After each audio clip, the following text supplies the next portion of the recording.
this dude here is something else.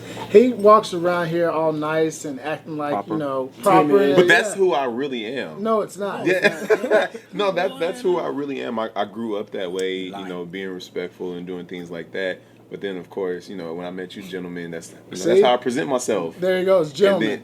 Because that's who I am. And then, from there, when I get comfortable with you, I'll shoot the shit with you. Jump from the dirt.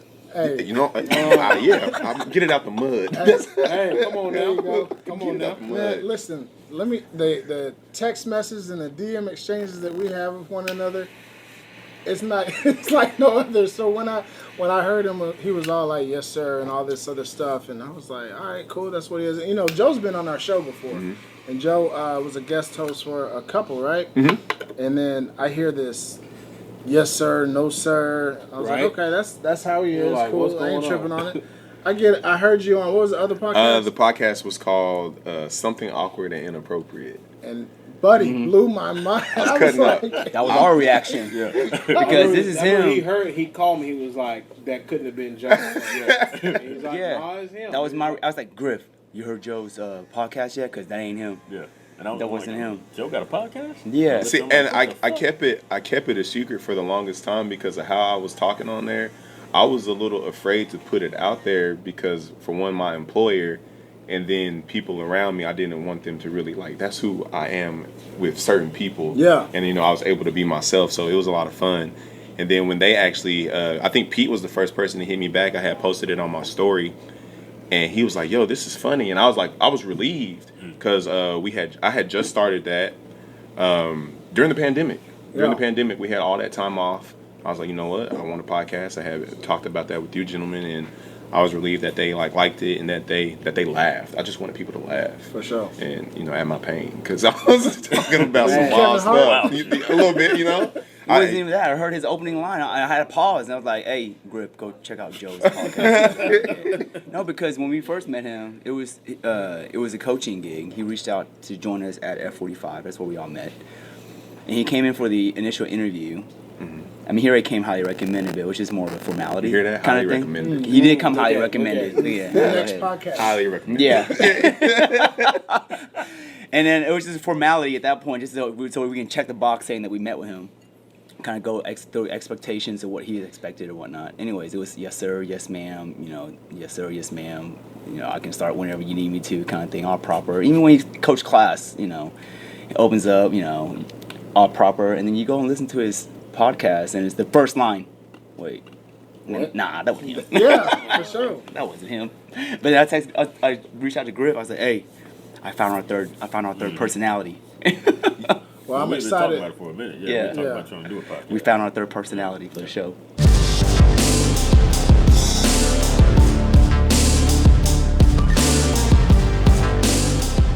Welcome back to another great episode of the TheVisionLab podcast in partnership with Next One Creative. I'm your host, Ryan Cuffey, alongside my co-host, Mr. Ryan Mosley. It's here in the lab where we uncover people's visions and dreams and how those dreams come into reality. The TheVisionLab is the official growth mindset podcast for all visionaries worldwide, showing mad love to the cigar community. Yo, we got a special one today, P. Yes, we do. And I can't wait to get into it. What we got? Our brethren who are joining us on the show today, our podcast brothers. We have Griff, we have Pete, we have Joe of Speak. The name of their podcast is called Speak the Fuck Up. Welcome, gentlemen. Good to see everybody. Yeah, glad to be here.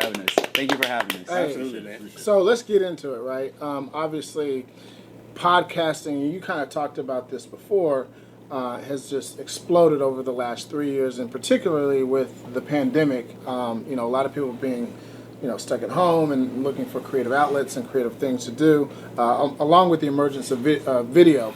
Right, all of this has exploded, and so I was talking with Mo, like, hey, we really need to kind of cross-pollinate and talk with other podcasters about their experience, what they have, what they've done, and so forth. And so, this episode is going to be a little different. We're just going to kick back, chill, have fun, super lighthearted, and we're going to be emboldened to speak the fuck up. Yeah. So, how did y'all come up with the name Speak the Fuck Up? Yeah, P, how did you come up with that? I don't think I've ever had. P, how did you come up with that? I don't think we've ever discussed how we came up with the name. I think it was because we were going to use that snippet from that Nas song. Yeah. and he was talking about. And I was thinking of I can't hear you, man. Speak the fuck up. And I think we just rolled with that. Just keep that. And it was one of those things where the abbreviation STFU. Yeah. But instead of using STFU, we decided to go with speak and then TF. You tweaked it. We tweaked it. But there's more to it behind it. It's one of the things where Griff and I, we have a lot of conversation about growth and just the mentality and life in general. And so, we figured, we were like, hey, let's why not start a platform for us to discuss this? That way others can join in with us, others can listen, maybe if they want to chime in, interact, give us feedback, just having conversation, really. But like I said, we were looking for another person with us. That way we have 3 personalities instead of just 2. And then, of course, we came upon his something awkward or something inappropriate. And inappropriate. And we're like, there you go. Bingo. Here's our 3rd personality. Yeah. And went from there. Honestly, it's just us getting together and talking about anything and everything. Controversial stuff, anything that's hot topic out there. And then if not, just going into life matters. That's why a lot of times Joe will go down the line, ask us how our week was. And typically, for those that have chimed in or listened to our podcast, they'll realize that or notice that we don't interview. We don't do question and answers. Right. Like, tell us about yourself. And then followed up with a question. It's like we may start with something, or he just asks us basically how our week went, and that conversation just leads into the next. And it's interesting because our platform is, the opposite, where it is an interview-based conversation. I would say. Yeah, absolutely. And of course, because in order for a conversation to even start, there has to be some type of question. Right. And I think that's important for people to know and understand is that, one of the reasons why I wanted to do this is because of the emergence of people jumping into the podcast world and sharing the experiences now that we are sharing, I felt like it would be really cool for them to kind of hear directly from the horse's mouth on, hey, we're not like super seasoned vets and we're not, Jamel Hill or who's your man? I love Bomani Jones. Bomani Jones or anybody, Joe Rogan or anybody like that, but we're on our come up, right? And I think both of us have great platforms, but I think it's real cool to be able to learn from people in the moment versus people that have already arrived and you don't really have that relationship or you don't relate to them anymore. And so it's certainly been cool to watch you guys from afar. I can't tell you how many times I've been at the gym working out, listening to y'all's episodes and whatnot. And so I thought it was super funny that at the end of the year when y'all were talking about, I'm not finna get no fucking COVID test. And then what happened? So for the people that don't know, tell them what happened shortly after that. So, I work in a hospital in the ICU, and we sometimes take overflow of COVID patients here and there. We have a designated COVID area, but a lot of times because of the overflow, our unit may take a couple COVID patients, or you would hope that they're negative. Well, it seems like a lot of times, it might slip through the crack, because the ER gets really busy. And so a lot of times maybe one patient might slip through as far as like getting tested or the results coming back a certain way. Anyways, we all get tested. And I'm like, you know what, let me go ahead and get the vaccine because I work in the field and our hospital was the very first to get the vaccination from Pfizer. I'm like, well, why not? Go the whole year, don't get COVID, test negative throughout the year. Finally get the first shot. A week later, I get sick.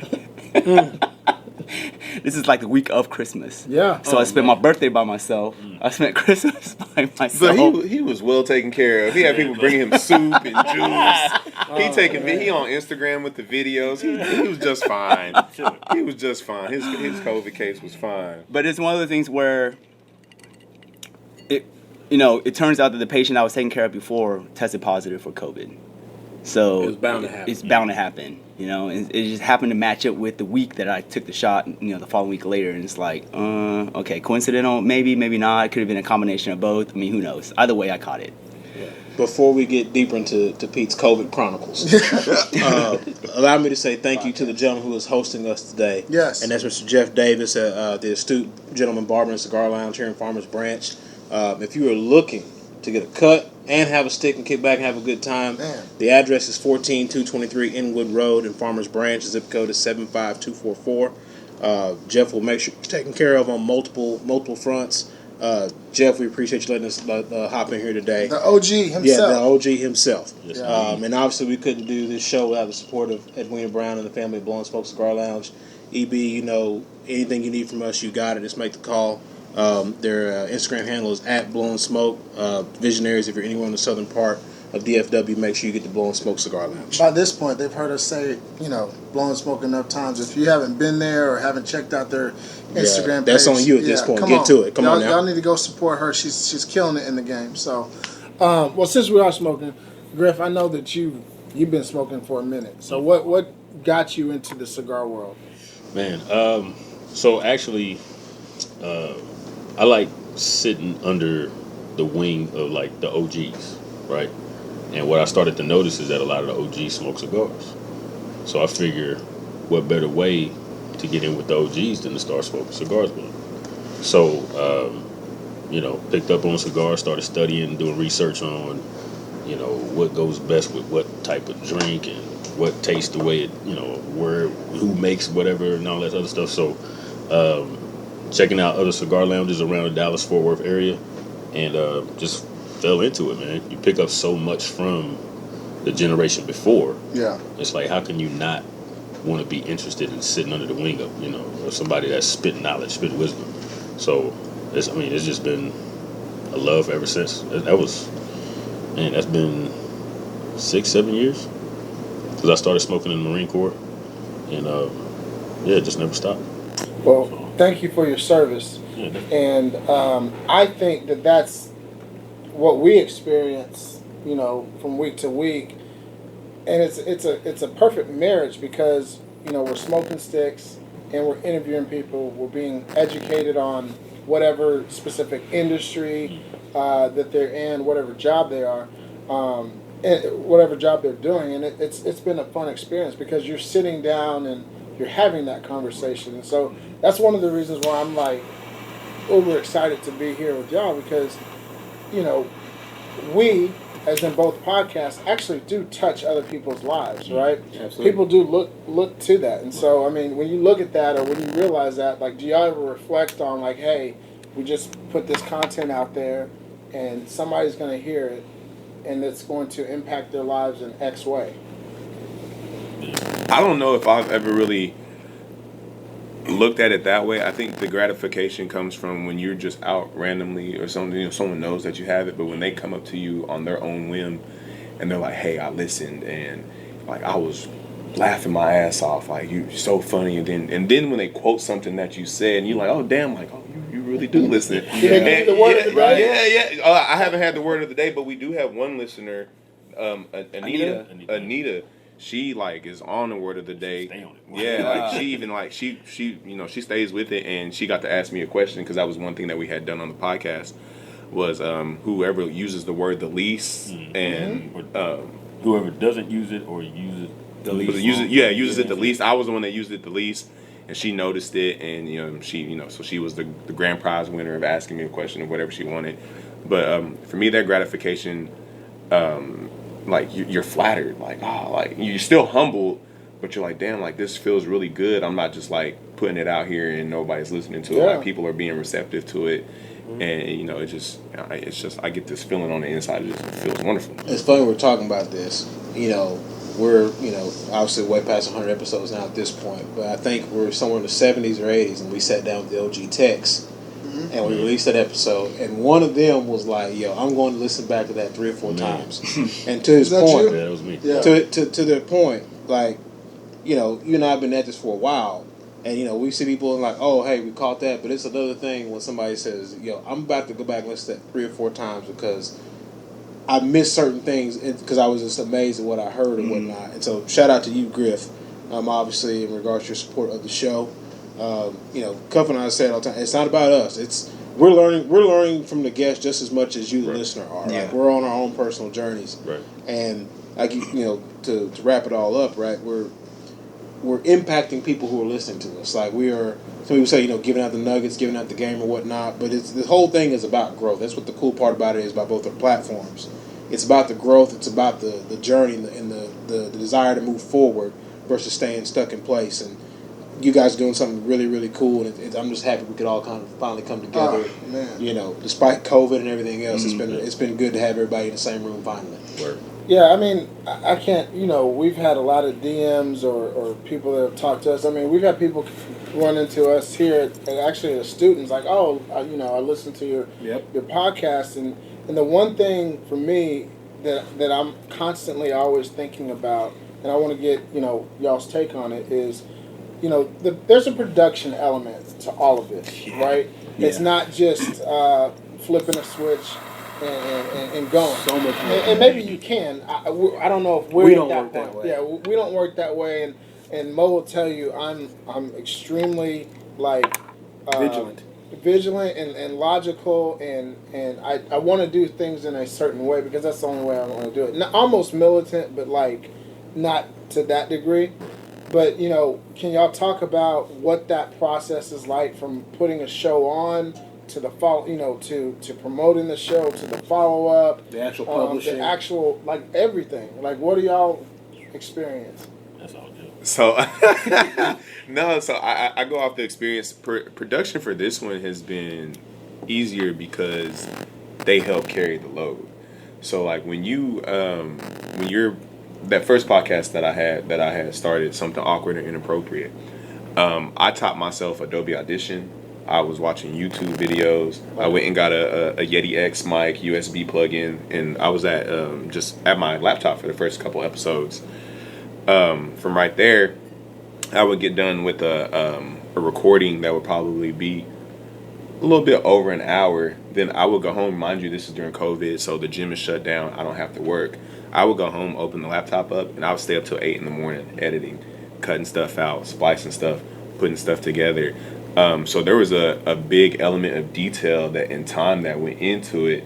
And when you're shouldering that by yourself, not only recording, transporting, and doing everything like that, it can become a lot. So podcasting is not plug and go for everybody. No, it's not. So one of the best things that I've enjoyed with them is, we were going to a studio right around the corner, not too far from here.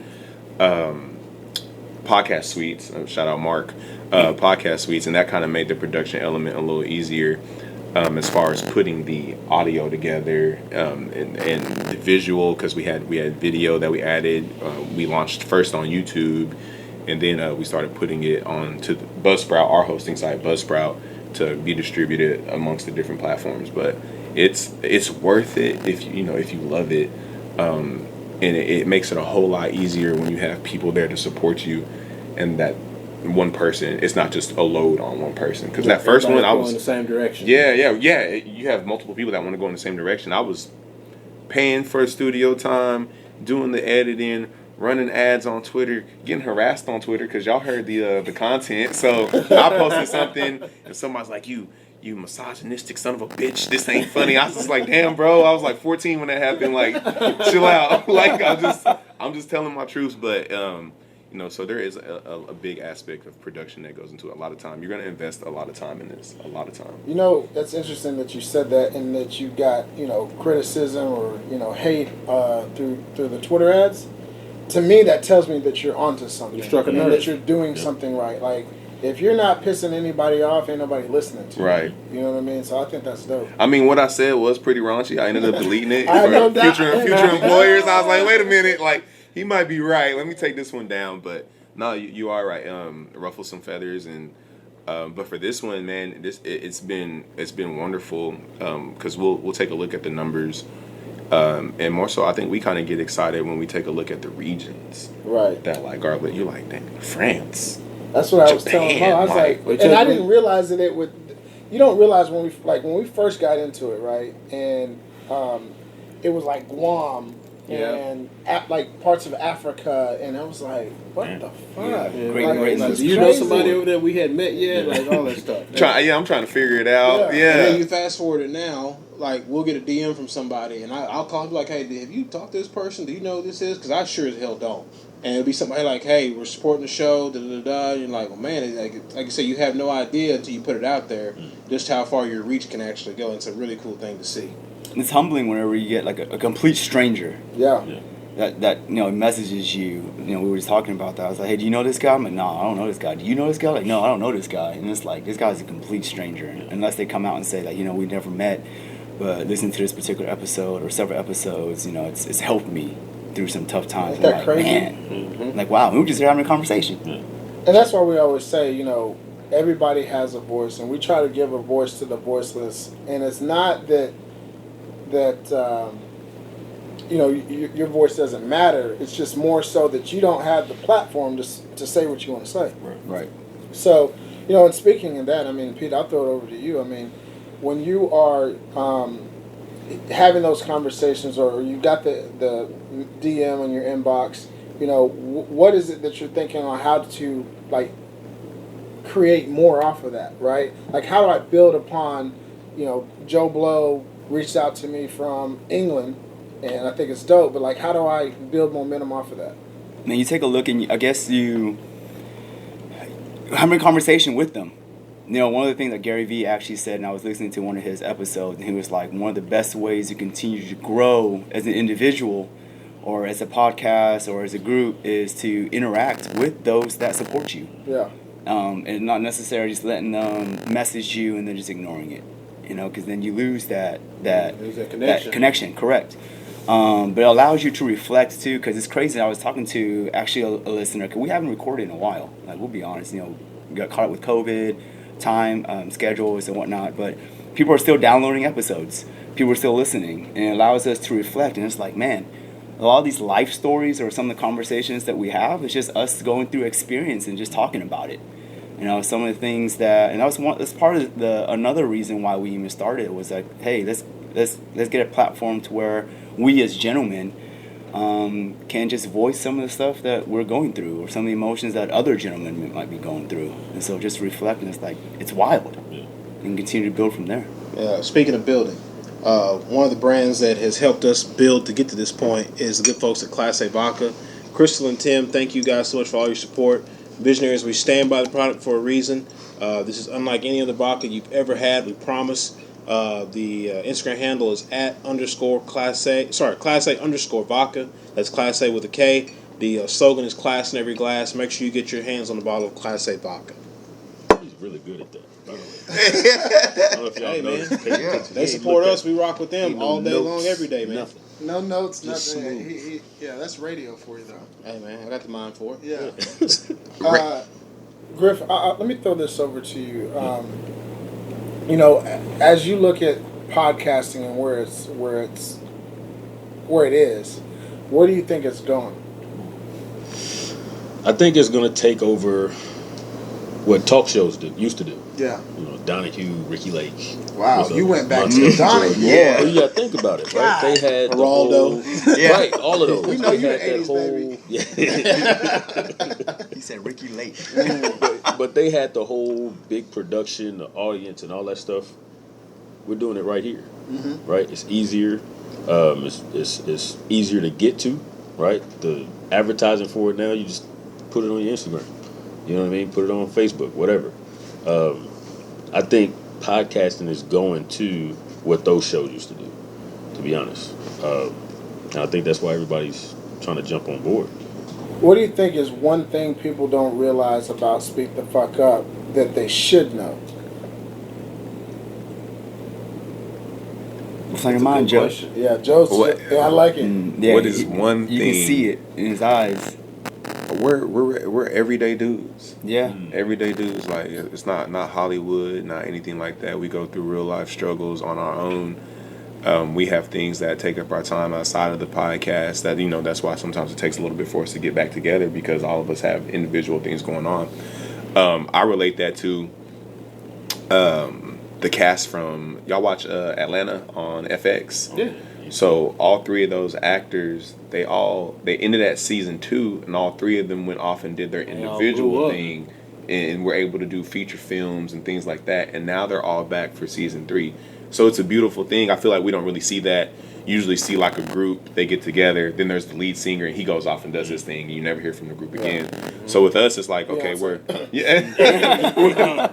able to do what we want to do together, but at the same time, it's no love lost, no hard feelings. Like, all right, I got this going on, he's got this going on, this gentleman has that going on, and then we're able to come back together. So I mean, we're regular, just level-headed, cool guys. You know, we had this conversation a while back, and I don't know if you realized it. I think it was when we hit our 100th episode, and you was like, yo, I know I've been busy, sorry, but I did want to reach out to you. Making 100 is a big deal. The average podcast is 7 episodes. 7 episodes. 7 episodes. Like, I remember you telling me that, and, you know, we have such a hands in the dirt mindset. Like, we're just going to continue to work and plow and work and plow and work and plow until whatever happens, happens, right? Why do you think so many people, so many podcasts Die on the vine. die off? And you know, I shared with you guys on a podcast website that there are like 2 million podcasts that are out there with 84 million downloads. Like, why do you think they die off so quickly? Because they want that shit right now. Yeah. They don't realize Joe Rogan's been doing podcasting and been on for 20 years. Yeah. Joe Budden has been in it for 20 years. Like, and they're thinking that it's the instant gratification of, okay, I'm going to post this on Instagram, do some hashtags, have some good content, and go from right there. But when you only get 20 to 30 downloads every week, and you're like, what the fuck is going on?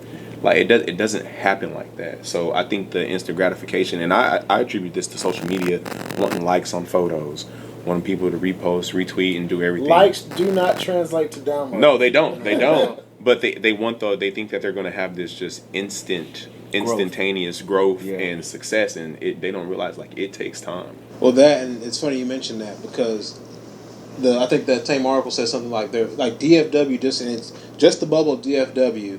That same article said something along there's a graveyard of podcasts only made it 6-7 weeks.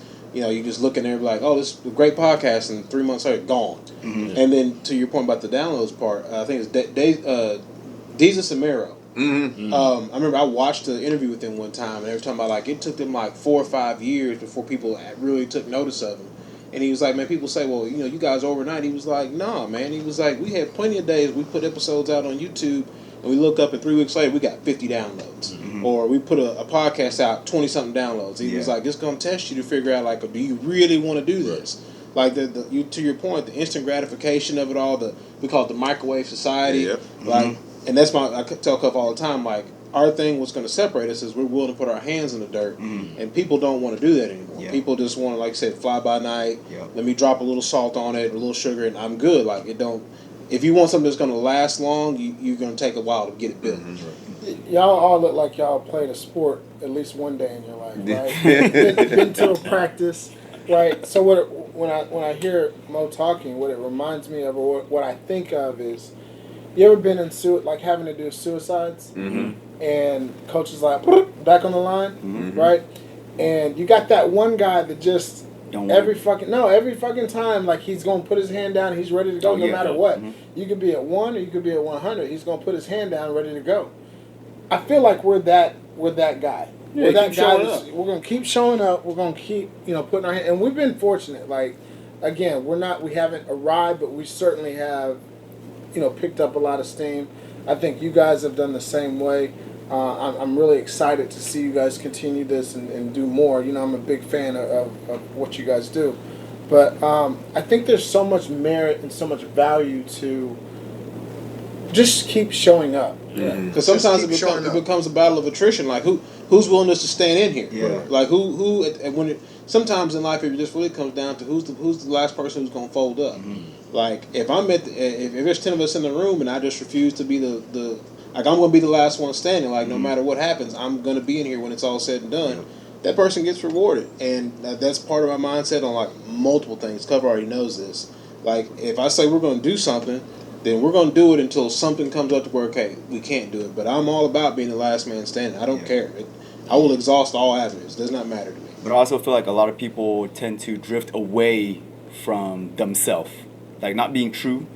So they'll try something and they'll see that, oh man, this is popular. I get a lot more downloads when I do this versus this. And so now they're going to try and force it and going away from themselves. And they find out that at the end of the day, it's no longer what they want to do because it's not them. Before you know, you signed up for the clown show. Yep, exactly. And now you've lost touch with why you even started in the first place. Now trying to please and go after those numbers. So, Pete, since we were talking about it, How do you and you guys can chime in after Pete, but how do you maintain the focus and discipline of who you are, right? Because we're talking about like the microwave society, and if you're not careful, you wind up doing things that you didn't originally sign up to do. How do you keep centered? How do you keep to your core about what it is the show's all about? I mean, it happens a lot of times when you get caught up in something or you get caught up in the moment. You tend to lose sight of what you started or why you started or where your direction was, right? And it's one of the things where it takes practice. And I remember the two things that my dad taught me the most, and he would repeat it over and over and over. It's like, one, give back to the community, and two, stay true to yourself. So in order for you to stay true to yourself, you got to know, and again, it takes practice. It goes through the experience. That's why it's like I've said before, like phases. We live in phases. And we can go back and we can take a look at ourselves, and for those that actually do take a look at themselves in the mirror, it's like, do you like what you see? Right? And if you don't, change it. Yeah. That's up to you.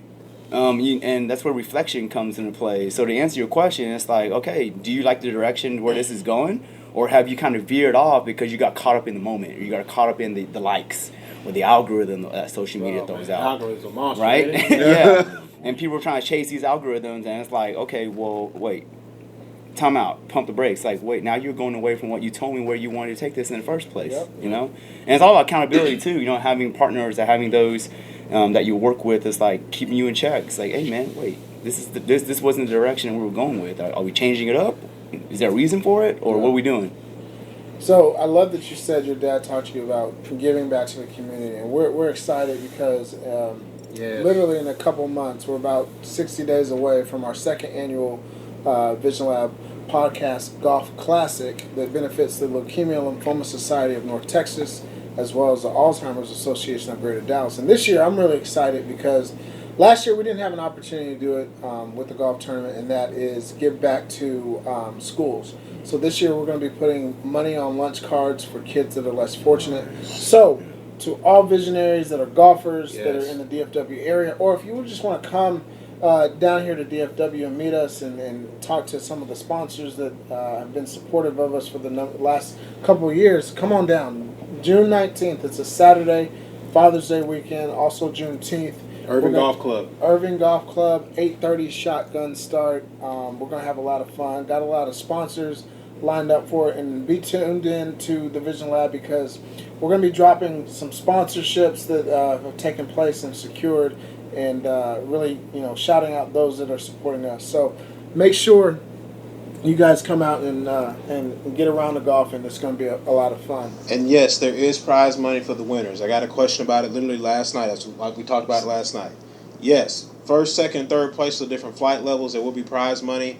The different clips, if you will, as far as the prize payouts, escape me at the moment. But yes, for you real golfers out there who take it seriously, there will be prize money for all the winners. Yeah. So, as we kind of continue to dive into this world of podcasting, what has and this is open for anybody. What has podcasting done for you? Because you mentioned the word self-reflection, and that's a big, big word. And we talk about self-actualization, which a part of that is the reflection portion of it. What has podcasting done for you as an individual? For me, it's really showed me that if I want to do something, just fucking do it. Yes, yes, sir. No, that's so true. Like I've since we started the podcast, I've opened so many doors have opened up, and there's so many things that I've been wanting to do that I just like, fuck it, I'm just gonna do it, right? And it's been successful. It's like, no shit. If you've been holding on to it, nothing's gonna happen. If you put it out there in the universe, shit's gonna happen. It's amazing what happens. You take one step forward. You take one step forward, man, and that's all it took. So for me, it gave me, well, not gave me confidence. It opened up my confidence, I should say, because I've always been confident. Because I've always been a confident person. Talking about just being you, being true to yourself. I've always stood out in the crowd. So for the longest time, I would try to hide. It's like, why the fuck am I hiding? I'm 6'3", 230, 240 pounds. Why would I try to hide? Black. And I'm black. Yeah. So for me, it's just like, just fucking do it. Be you. Yeah. Who gives a fuck what anybody says? Just do what you want to do. Do your thing, right? As long as you're affecting people in a positive way, you can't lose. You know what I mean? At the end of the day, it's not about you, right? Yeah. It's about what you did for somebody else. Yes. Right? How were they blessed Preach. by what you did? So, for me, it's been just fucking go for it. You see how he put his stat card out there for I'm 6'4", 6'3", 240 pounds. Because we sitting down. And look. Full disclosure. Yeah. Full disclosure, you talking about like, him hiding, bro. You not hiding. I'm like, Nah, where, not how at you all. hiding? Not no I'm more. like, I would Not be able to no hide more. like behind you. I'm like, how are You're you not hiding from anybody. You Yeah. walk in, people gonna be like, okay, there's a different animal in the room. Yep. Come on now. And I, that's interesting because your podcast is Speak the Fuck Up, right? And I think all of us deal with, like, whatever shyness that we have or, fear that we have to overcome, and just being emboldened and empowered to be the person that we are, right? I think that, that's one of the things that I hope people come away with is action, right? Taking the action on an idea that you have, that you could be who you are, and especially in like 2021, like Man. everybody is who they are now. Like I think when we were growing up, I was teasing because we're '80s babies, right? Like it used to be a little bit risque to kind of be who you wanted to be. Now everybody is out there. Yeah. One of the hardest topics that we had to cover was the LGBTQ IA plus. IA plus community.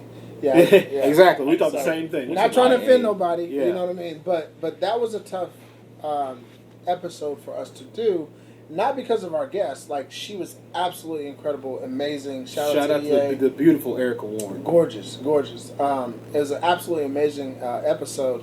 And I left that episode, and I told Mo this, like, I grew so much from it while we were doing the interview, etc. But, when you look up and you talk about being who you are and expanding yourself, you guys don't have necessarily a Q&A like we do. How do you come up with content that is, that's alluring and that draws people in? Yeah. Well, I'm glad you asked that, because after we answered, that was actually one of the questions I wanted to ask y'all too. Was like, how did you come up with the vision behind TheVisionLab? So after we answer your question, hopefully y'all can enlighten us, with all that.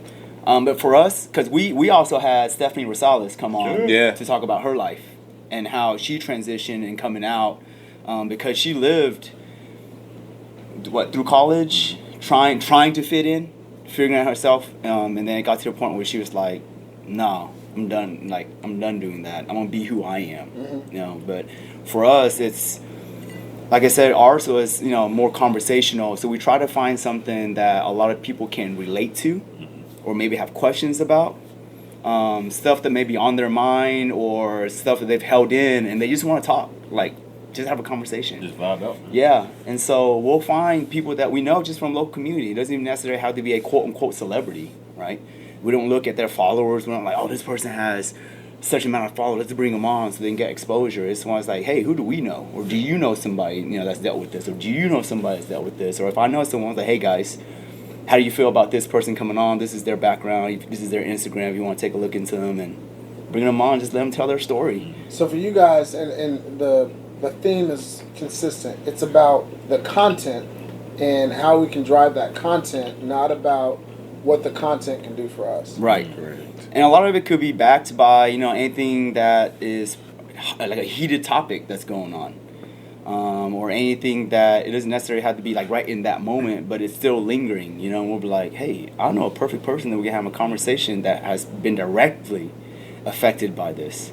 And let's let them tell their story. And maybe we have others out there that may be in the same situation that can relate to them. I think it's beautiful because not only do we discuss, the topic at hand, but how it directly relates to us as individuals, how we have experienced the said topic and what we've dealt with.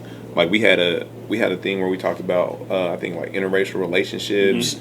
We've talked about different things. We've talked about a slew of different things to where we have personal experiences with them. Like I had a family matter that I had talked about with the gentleman, and they kind of gave me some advice and stuff about how to handle this. Since it is family. So I think it's really important that not only do you talk about a topic, but that you personally relate to the topic. Yeah. So you give the emotion into the topic. You're not just, it's not vanilla. It's not, you want to be in touch with the topic. You want to be able to feel it. Because we've said that an individual's perspective is their reality. Mm-hmm. The way you experience a particular event could be completely different from how I experience the same event, just from different views or different angles, or even standing in exact different spots, right? And so, keeping an open mind is so important when we have discussions. It's like, no, you're not right. This is the way I see it. And I was like, well, no, why does it have to be like that? Your perspective is different from mine, but let's come together because now we can learn from it. Yeah. Right? And I actually like it when and it's rare, I like it when we don't agree on something. Because it's like, okay, yeah, you got co-hosts, you agree on everything, that's cool. But when you have something where like Griff sees it differently, or I see it differently, or Pete sees it differently, it makes the conversation even more enticing because you're able, like you said, Pete said, to keep your mindset open. And you're able to become, I could say, a more well-rounded person, depending on what's brought up and what's being discussed. Yeah. I think that was a Changing confirmation perspective. for me for the very first episode. When I don't know how we even got on the topic, but I talked about my past and being molested and all this other stuff, and they didn't look at me different, right? That's something that's very difficult for people to discuss. But I've let that shit go. I'm comfortable with whatever, and they didn't look at me different, and it felt. For me, I don't want to say a sigh of relief, but it was like, almost. yeah, and it was like, okay, Like a weight off your shoulder? We're on to something, yeah. Yeah. So with that, and then people reaching out like, yo, Griff, I paid attention, I heard everything you said, I've experienced the same thing, blah blah blah. It's like, okay, this is what we're supposed to be doing. You know what I mean? At that point, I was like, okay, I don't care what happens. I don't care if we do one episode or we do 100,000 episodes. Somebody was affected in a positive way, so Right. we did what we were supposed to do. Yeah. Right, and then from there it just kept going. I'm like, okay, I'm riding. That's why a perfect it's like, well, I don't segue give a fuck what it to is, we riding. so how did you two come up with like what was your vision behind the Vision Lab when you first started, and how did you see that transition or change, if it even changed? Yeah, so I'll say that it obviously changed, right? It and evolved. It evolved, yeah. It evolved. It grew, it evolved, it expanded to probably something that we didn't see. And I'll even take it a step further and say that it will evolve even more so to something that we don't realize is out there right now. I've always been outspoken. I've been a leader in work settings. I've been a leader in athletic settings. But, I went through a divorce, and part of the marriage was where you feel like you become a shell of who you were, right? And you don't realize that, you can have PTSD from that as well, right? And so I got to a position on a corporate level where I was doing phenomenally. There were some things from an interpersonal relationship level that I think I was struggling with, and I never knew how to really exercise that quote-unquote demon. And it was 2018, there's a guy that I used to work with that came out with a podcast, and I was like, oh man, that's really cool. And it was him, and it was funny, it was alluring, it was captivating, and I was like, I started listening to him, and it was ramble. Like, it really wasn't like deep content. Mm-hmm. But it got me to thinking, and I was just like, how many people are like me that have a voice that aren't saying anything, that may feel muted in their corporate environment, that may feel muted in their home environment? And again, I'm not like a victim or anything like that, but because I think there are people out there that are really, really suffering. I just think that for me, it was a interpersonal struggle. Like, why can't I say what the fuck I want to say or think or feel? And so it was about December of 2018, and I reached out to Mo because Mo and I used to work together. We never really like chopped it up like real hard or anything like that. Different sides of the fence. Yeah, we different just departments. But our company was was large enough for us not to interact, but small enough for me to know who he was. Mm-hmm. You feel me? And so I knew that he used to. He had a podcast or a group of guys that he would do recordings with, and I saw it on social media, and I was like, yo, I was just coming to him for advice on, hey, how did you get it set up? How did you do this? I was kind of blend my experience with my buddy and then what Mo was doing, and we went out and I found out he smoked cigars, and I was like, hey, let's get together and let's smoke, and we did, and we kind of started talking everything through, and then all of a sudden it emerged, it was birthed, and it picked up steam, and I think one of your questions was like, how do we go about like the content that we want to get out there? For me, like, and where Vision and the Vision Lab came from is like, you can't go anywhere, you can't do anything. I don't care who you are without a vision. Mm-hmm. Like whether you're going to get in your car and go home after this, or whether you want to go make a hamburger for dinner or whatever it is, like you got to see yourself doing that, right? And from a corporate perspective, I had really gotten into like growth mindset. One of my mentors and guy that was actually in my wedding started talking to me about writing things down, right, and putting things out into the universe, and the power behind that. And I was naive, and I like to say it this way, I was naive enough to believe him. So I did it.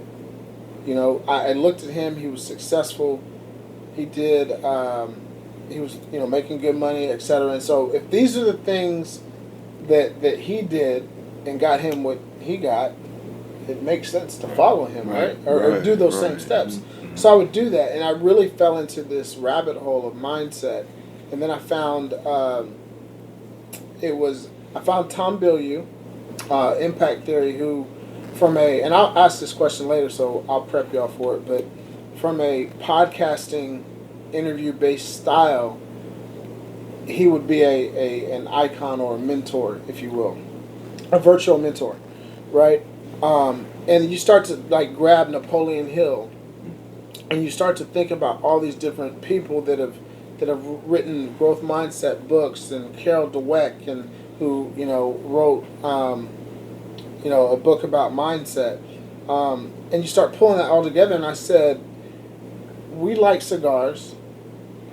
There's no one in this industry. Everyone's talking about this cigar has this note. It's from this particular region. It's a podcast review, Mm-hmm. but no one's talking about the growth mindset. And so for me, it was like, that's what we need to do. And it's you talked about kind of being in your truth lane, Mm-hmm. if you will, and that's who I am. Like I'm just a believer. I'm a believer in God, and I believe in like you doing the right things and working and like it being a formula that like if you putting in the effort, eventually the reward will come. So it's all growth mindset, right? And we linked up, we talked about it, and if it weren't for Mo, we might be still talking about it, because I'm just that dude that wants to try to figure out every possible thing that could go wrong and fix it before it happens. And he goes, look, bro, if we're going to have a podcast, we got to have a podcast. Yeah. Start podcasting. Yeah, we got to start doing it. So we did it, and we're knocking on the door 2 years. It'll be about, 6 weeks or so. Yeah. June 4th will be our 2-year anniversary. Sweet. And that's how it got birthed, man. And it's really cool because, like I said, especially for the cigar industry, because we're not a cigar podcast, right? We're a growth mindset podcast that smokes cigars. And, I kind of asked, what's one thing that people don't realize? I think people don't realize that we're here for you. Number one, we're here to help you understand, or have people tell their story to help you relate. Mm-hmm. Because I didn't want it to be just Mo and I talking about our experiences, week 1 to 2 to 3 to week 4, so on and so forth. I wanted to get cats like you guys on the show to talk about your experience and what you've dealt with and how you got over it. And I think that resonates so much more. Yeah. You know what I mean? Definitely. And so that's kind of a long-winded version of how we came to be. Because that reminds me of a quote that I read where it says, your story could be somebody else's survival guide. That's dope. That is awesome.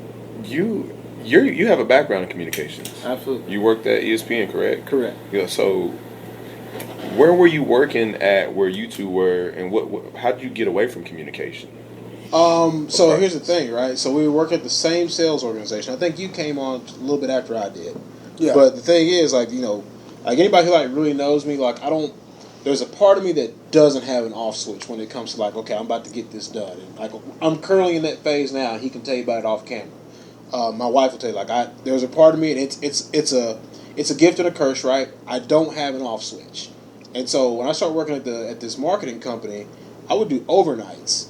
I would do my overnight shift at ESPN Radio. So I'd start work at 11 o'clock at night, work till like 5:30 in the morning. I would do one of two things. I would either go in the side studio and sleep till like 7:30 till it's time to go to my other job, or I would go work out until it's time to go to my other job. Work 7:30 to 4:30, 5 o'clock, go home, take a nap, do the same thing all over again. I did it for like 6-7 months, and then I got promoted to like a night shift, which then I would get off my day job at 4:30, 5 o'clock, go to the studio at 6, get out of there at midnight or whatnot. And so I never really, quote-unquote, got away from it, right? Mm-hmm. It's one of those things to where anybody who works in radio will tell you, you're basically going to starve for the first 5 years unless something really strange happens or your dad owns a radio station. Right. To this point, I was working with some guys on a podcast, and they say about seasons, right? Everyone that I worked with on that previous podcast, everyone's doing well. Like, we got guys in real estate, guys doing audio-visual work. Like, everyone turned out great. We're all still cool. Like, I can talk to him anytime I want to. He just happened to call in December 2018, and I was on my way home, and he was like, look, I got an idea. Like, I feel like I can't really express what I want to say, so on and so forth. And he's right. We met up a couple days later, smoked cigars for like 4 hours at night, and I mean, I had a book just like this, and we just got to working, and the show was born that night. And we just been on it ever since, literally. And he's right. We planned for like another 4 or 5 months. And that's my fault, though. It's okay. This is like, so we think the same, but sometimes we arrive at the same destination differently, which it balances us out, right? Like sometimes I have an idea, and he'll poke holes in it, but like, you know what, you're right, and vice versa. Yeah. And it's one of those things, I never really put the whole communication thing down, and like now my current line of work, like I finally feel like personally I am actually where I was meant to be at. And this goes back to me not having an off switch, and that's a different conversation. So I never really got away from it. It's one of those things, like sometimes, like they say, like water finds the path of like least resistance, like it just figures out a way to get to where it's going. I'm in that phase right now. Like I feel like I've really, I'm about to hit the nail on the head. Like, okay, I'm supposed to be doing this. Right. And the show is an outlet. I mean, I can talk with anybody. My wife says all the time, like, you'll have the conversation with anybody. I will. It doesn't matter to me. I don't care what your title is. It doesn't matter to me. Like, I'm an adult, you're an adult, let's have a conversation about whatever. I think it's cool, like, to get to where we are, to be at the point where we are now. I said, knock on the door 2 years, golf tournament coming up. The response we received now from this year's golf tournament versus last year is like night and day. Like, we're 100 miles and running on it. And it's just really, really cool to see. Like I said earlier, you'd be amazed what happens if you just take one step forward. Yeah. Like, we took one step forward almost 2 years ago, and then look at where we are now. It's a really cool thing to see. Like, we can have conversations with people that he knew that I had no idea who they were, and now I can talk to them just like he can, and vice versa. Yeah. It's really cool. People from different states, people that, literally we wouldn't know them from Adam if we hadn't started this journey. And now we can literally call them on the phone and cut up with them at any hour of the night. And it's just like talking to your brother who lives in California. It's awesome. But it's, that triggered something, that I had a conversation with one of my friends where, you hear people talk about it all the time, where it's like, well, trust the process. And we had a younger gentleman that, used to help us with recording and taking pictures and photography. And he was asking us, what does that even fucking mean? Like, trust the process. Yeah. But now, when you look back at it and you get a chance to reflect, when you look and it's like, so I went through all that, which helped me get to where I am today. Yes. So it's one of those things, right? And it's like you have faith in that process, knowing that's why we go back to the vision, direction. It's like you gotta know where you want to go, like you were saying, in order to get there, and you take the steps necessary, one foot in front of the other, right? And we've talked about it. And it's like you don't necessarily have to take that leap of faith. You can climb down the mountain and walk across if you need to, but get there, because that's the direction you want to go. And so I guess that's the meaning behind, in my opinion, is trusting the process, knowing that, okay, I know I got to get to point B because I want to be at point B, I gotta get to trust the process of going there. And yeah, it's not a smooth path. It's gonna have its bumps and whatnot. And I say all the time when he are going over plans for whatever might be going on, he'll ask the question, okay, what are we missing? Or, okay, are we forgetting anything? Like, we'll always ask each other that. And sometimes we've literally thought everything through, and then I just got to the point like, hey, whatever we're missing will just reveal itself to us. Yeah. There's no such thing as a perfect plan. Right. Because if it weren't, if it was, I'll sit there and try to like, okay, what about this? Details, and what about this? And then it's like he is right in terms of the balancing part. Like, look, we're gonna have to go and do it. If this is what you want to do, you're gonna have to do it. Right. Yeah. But you're talking about trusting the process, and this is more. I learned it from a religious or biblical, spiritual perspective.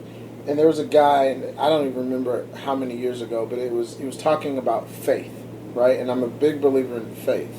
And so he had said, again, this is spiritual. So it's like, if you believe in God, God should be like your chair that you're sitting in.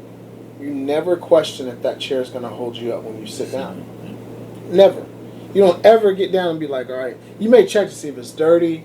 You may check to see if it's wobbly, but you never check to see, like, okay, if it's sturdy, right? If it's going to hold you, enough, yeah. And that is, you trust the process. I mean, whatever movement you have to do to lower your hips and sit down and lower your ass or whatever, like, you just trust that it's going to be there, and that's walking in faith. It's literally taking that step. You deal with whatever happens on that step. You take the next step. You deal with whatever happens on that step. And, like, I don't remember who it was. I just remember it's poignant. And I remember that it stuck out to me, and I'll never forget it. And that's, to me, what trusting the process is. And that's what he allows. That's the confidence that he places. That's the confidence that I grow from him to be like, just do it. You know what I mean? Like, whatever. Because, like I'm telling you, I'm the type of person where you talked about Adobe before, and I'll try to learn Adobe on the fly. But before I would have tried to learn that shit for like 6 months. Right. Before you take the actual step. We're not ready yet because I don't know how to do this particular edit, and I don't know how to, like, look, bro, you got to go.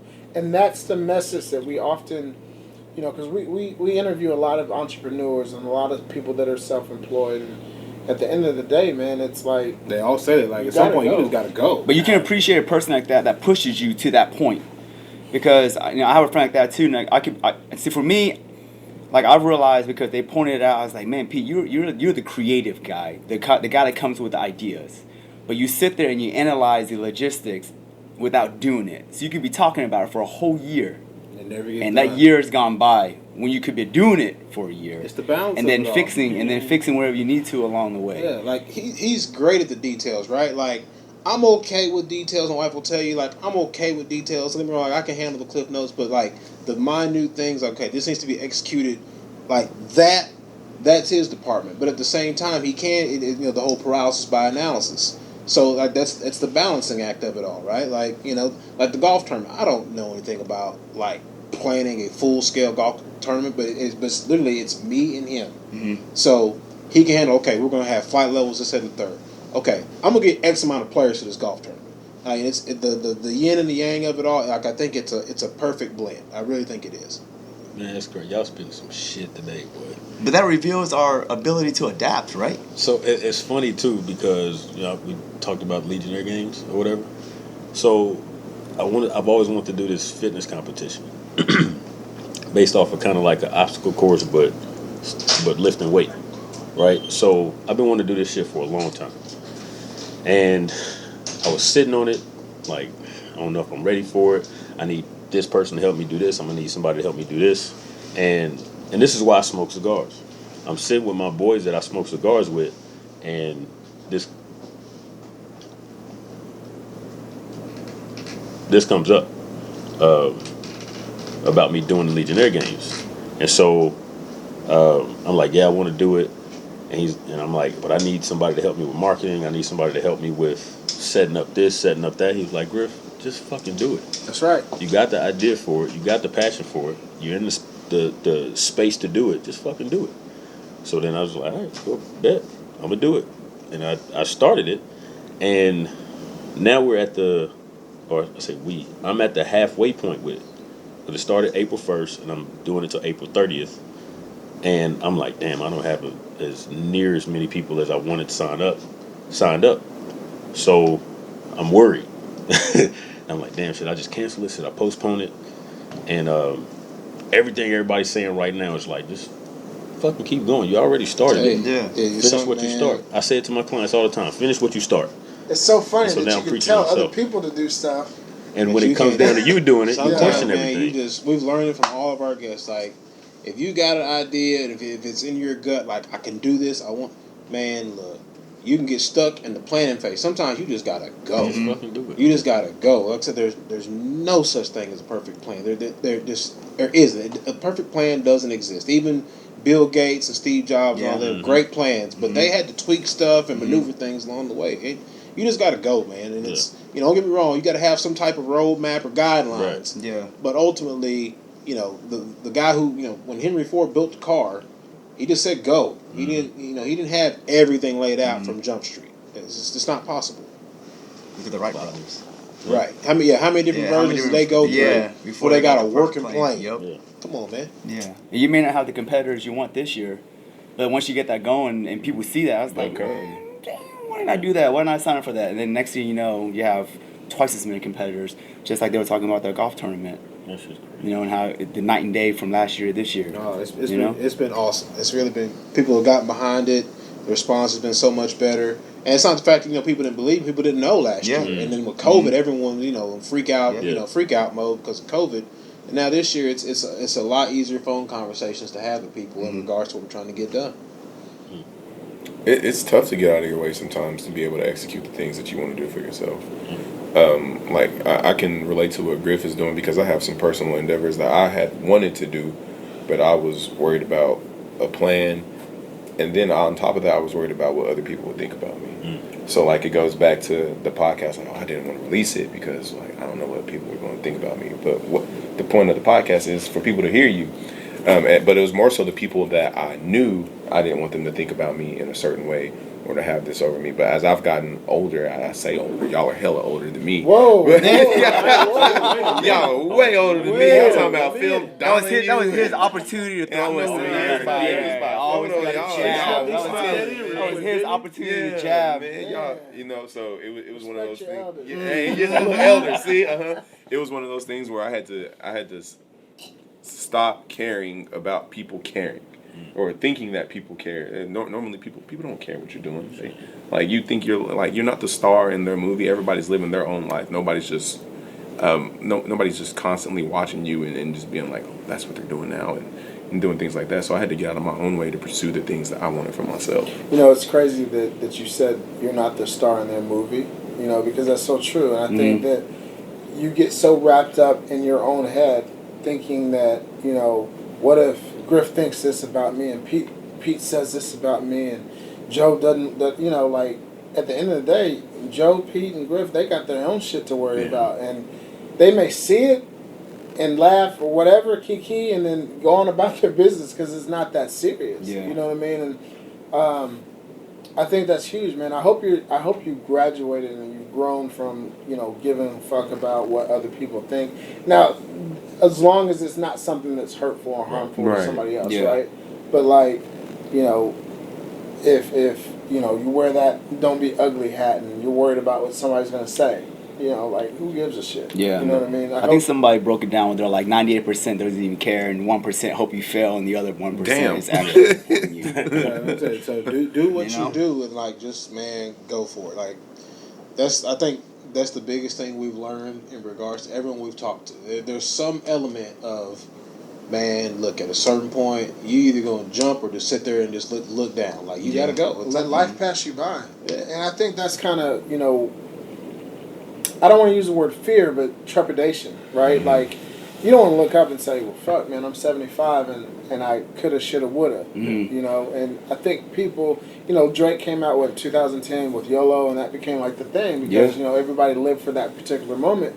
And there's a lot of benefit to that, but at the same time, you've got to also prepare for the future. But with that being said, don't sit there and just stand on the edge looking over, waiting and wondering and pontificating on whether or not this could be. Get out there and do it. And that's ultimately what I would say 95 to 98% of our show ends up being is Absolutely. just do it, Yeah. you know. Yeah. But we kind of went down that hole, which is fun. You know, as you guys look up, I don't know if I've asked this, but what is the long-term vision for Speak the Fuck Up? I think it was beautiful that we kind of. I think when you have a podcast, your vision, of course, is to have it, you know, become this big thing. Yeah. But we're gonna fucking blow up. we're gonna be They're on gonna this, and that. pick us up. Spotify's gonna want us. But it was nice because when I didn't even say anything because the goal with my old podcast was like I was like sending clips to Barstool Sports. They had listened to one, but then ain't nothing happened. but when people's like, man, we're gonna get picked up by Barstool, Spotify's gonna want us, and I'm like, hell yeah, because that's a goal of mine that I want, to be syndicated or just to be that big, to be on a platform that big. So when you don't say those things, but then somebody else says what you want to manifest for yourself, I just feel like that it just fell in line even more. So our goal for all three of us is to be bigger than what we currently are right now.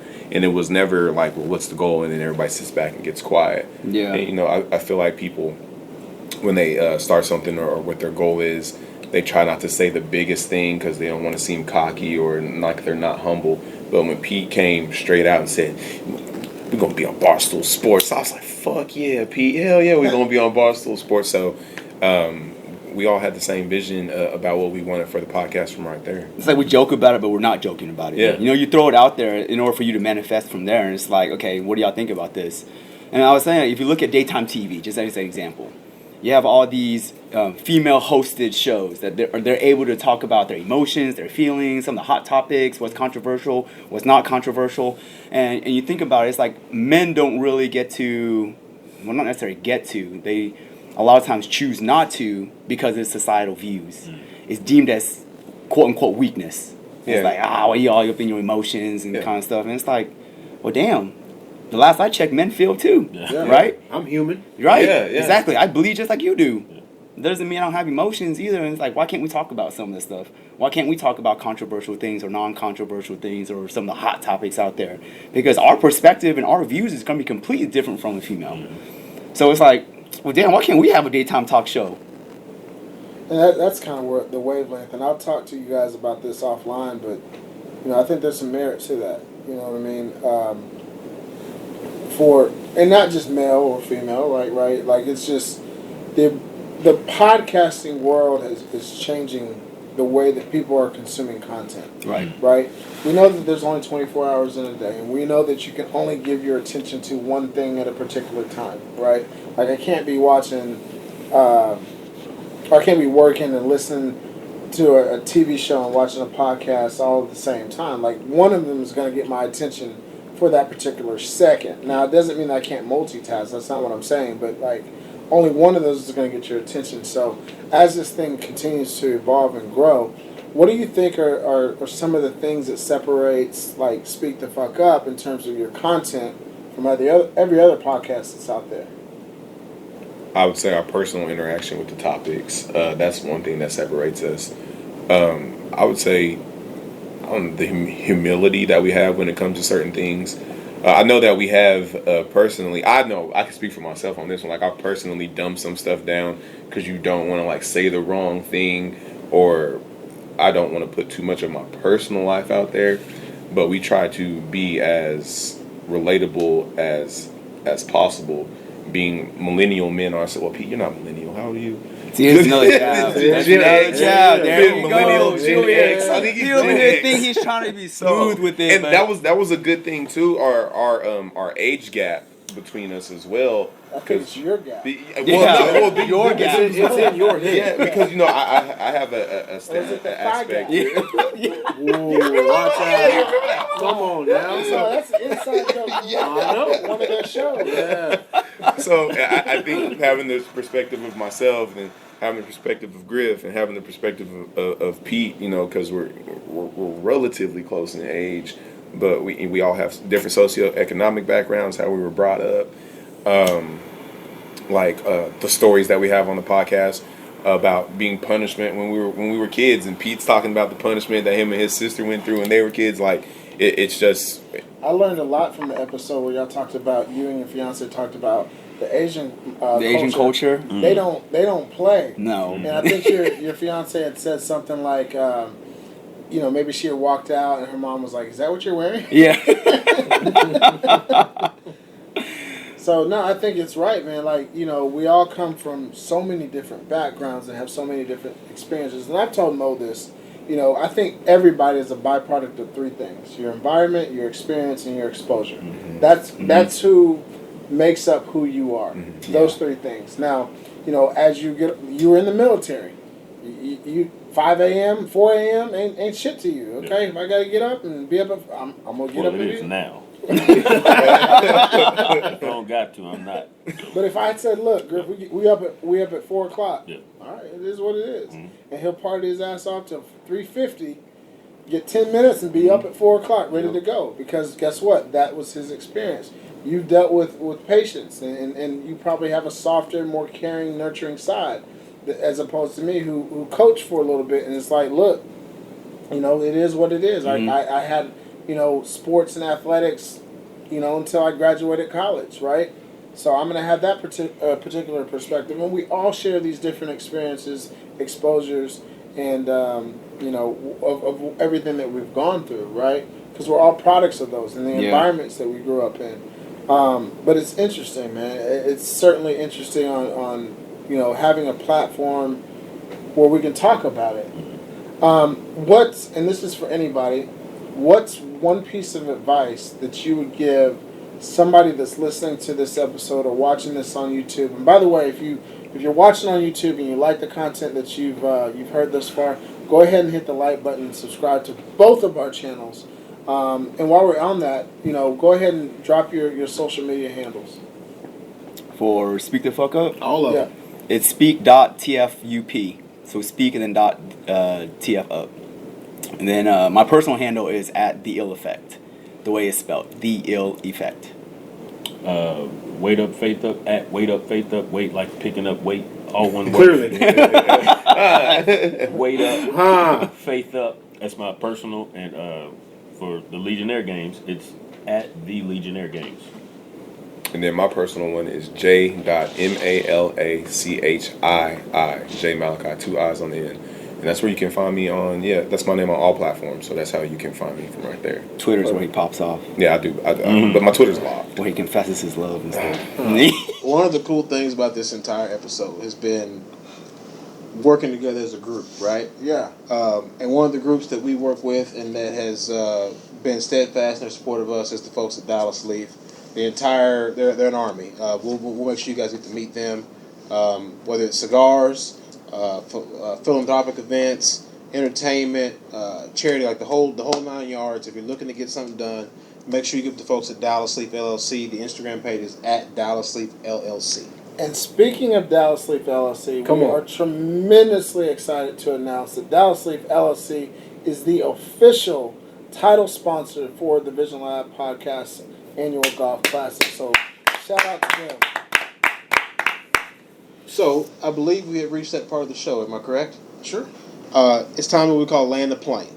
We do this at the back end of every show. The segment is brought to you by the good folks at Grand Brulot Cognac. Thank you to Francisco, the owner, Jameson, and the experienced brokers, the Lovers team, everyone that's involved with this partnership. Francisco, we look forward to having you on in the very, very near future. Gentlemen, you've already sampled some of the cognac. Visionaries, again, we stand by it for a reason. The Instagram handle is at Grand Brulot, and it's BRULOT. Send them a DM. They will make sure you are taken care of. Allow me to pour myself a glass, sir. One of the questions we ask everybody on the show is we, quote unquote, land the plane. It's you, and this is for any of you guys to chime in. You're at a round table. There are 5 other seats. Who are the 5 other people you want at your table? Dead or alive? The only stipulation is So is it 15 seats, or we have a basketball team? Damn near. Okay. The only stipulation is you can't have whatever religious deity you believe in. Okay. You want to start off? Joe, you know Want me this to start off? question. First All right. of all, you know this question. But I've never thought about it until right now. I know for sure one person I would have at the table would be my grandfather. He passed away in 2018. And it wasn't until he passed away that I realized how many questions that I had that I didn't ask, because I feel like when you grow up, he's your grandfather and he sees you as a child, so you kind of stay in that respectful lane and you don't ask the questions you would ask as an adult, because now I have so many questions for him and I'll never be able to have those questions answered. So one is my grandfather. The second one is my father. So I didn't grow up in the household with my father. Our relationship has blossomed more as I've gotten older, and when COVID hit, he actually, if I die, and, he was telling me all sorts of stuff. I was like, because he's like, hold on, I'm 30, so he's 71. He'll be 71 this year. I would ask him questions before anything happens to either one of us, from right there, in which I'm starting to do so now. I have three more. Yep. Three more. I would probably try to fill the rest of the 3 seats, just not to take up too much time. No, go ahead. With ancestors. So, like my great grandmother, she passed away a year or two ago, down in Houston. But we got a family book, and they did a very good job of kind of keeping track of her parents before her and their parents. One of my ancestors, he was sold into slavery in North Carolina. I would want to talk to them along those lines to know more about them, so I know more about myself. I think that's a big thing that I'm missing personally, is knowing who I am based on the others who came before me. So I would fill those 3 seats with ancestors who I don't know. Pete? Well, I think for me, my first 2 seats would be my dad and my mom. Only because they have 2 different perspectives during the Vietnam War. Because my mother was a refugee. She literally escaped in the middle of the night by escape boat, knowing that if they were caught, that was it, dead on the spot. Until their ship got picked up. I mean, my mom was telling me, I know she didn't tell me everything to protect my sister and I through the harsh stuff that she went through, but I know she did mention that their ship was pirated. And whatnot. So to hear her perspective, and then my dad, he's the oldest son in the family. So their option as a male back then was either to join the army, join the monastery, or be sent away abroad to study. So my grandfather chose the last option. So my dad studied in Europe for 10 years before. And the thing is, my mom and my dad would keep in contact through letters. I don't know how, because their ship was picked up by a refugee ship. I think it was in the Philippines. So yeah, their letters somehow, they stayed connected for that time they were separated. And my dad came to America, then he sponsored my mother. He found her. It's crazy. And when people hear that story, they're like, "Man, your parents' story is like out of a movie kind of thing." Yeah. So those 2, because there's 2 different perspectives. Another one was like some royalty, like maybe King Louis, just to see how he was able to prosper and rule over a kingdom, but be prosperous, to where his kingdom actually loved him, kind of thing. Yeah, it's like filled with kings who the people don't love. Don't love him. Yeah, that's your field right there. Oh, history. Yeah, you're right. Yeah, that Kobe. Man, I was talking to my friends, like, I miss Kobe. There's something where you don't really pay attention to an individual. You may kind of keep up with them here and there, but until their presence is missing, you start to dive into it, and you read their autobiography, you read their book, and it's like the mom mentality. It's like, man, I would just like to sit here and shoot the breeze with Kobe Bryant. It's like, what would that be like? Just to see where his mentality comes from, what drives him to work as hard as he does, to be an icon worldwide.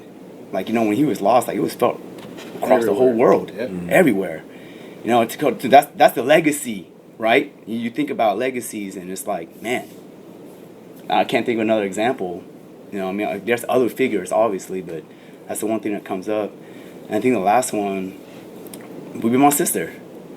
Dope. It's crazy because, we used, as siblings, you bump heads, you fight, and we had like physical altercations, like physical fights. Don't get yourself. Locked up. Yeah, well, he was on the losing end. Yeah. So. But then we've grown a lot closer throughout the years, and I'm about to get married pretty soon. And she actually texted me yesterday, and she was like, "Hey, I don't know you're busy doing your thing, but I would love to have dinner with you just being you before you get married, get Do it. hitched, you know. Get it And done. yeah, and we This did weekend. actually. I was at work. I was like, you know what? Let's do it today, right after work. I don't care if I'm tired or not. Let's make it happen. But it's just stuff like that. Just see you like, hey, you know, just have her on here, and you know, and just have her perspective on things, growing up. The guy that was worried about people seeing him. I'm real big on leadership. So my pops, definitely. He always has something to say, and it's always the right thing to say. Or for me, whatever I needed to hear at the time. That's my boy. Also, my sister, because she always saw me, right? Even when I was trying to hide, she was just like, "D, I see you. Like, stop trying to hide. I see you. Nothing else matters." So definitely my pops and my sister.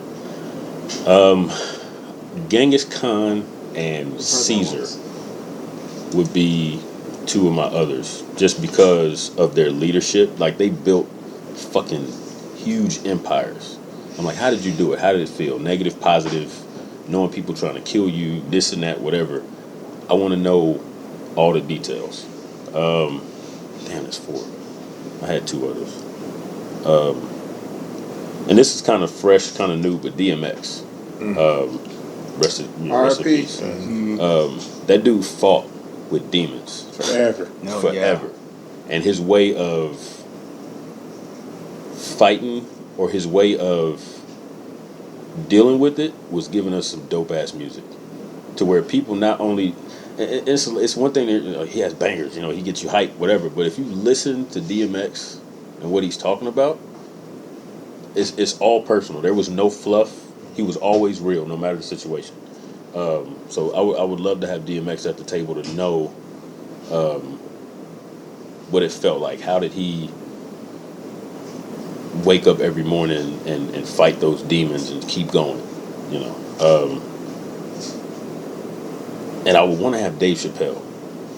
You gotta bring some type of levity to it. You gotta have, It's a heavy table. Somebody gotta be able to bring some light. But Dave Chappelle, definitely, because of the comedy, but also he has some shit to say, man. Absolutely. And he disguises it with comedy, but he's speaking some truth, man. So I would love to have those people at my table. It'd be a pretty big table. That's an outstanding list. I mean, that's a hell of a lineup from, I think all of you guys mentioned family, which is important. I think a lot of times we often neglect or take advantage of the fact that people that are right there in our corner. So I commend all 3 of you gentlemen for, listing your family members. And then those that are non-family members, I think it's an eclectic group, from Genghis Khan. We've heard Kobe a number of times. The historical figures in your life. I think that's dope. I'm going to change the question up as we land the plane. We got a couple more minutes here, but I want to talk about pain. Okay? What's one thing that you've lived through or experienced from the perspective of pain that has made you better today? Divorce. Yeah. 1, 2, 3.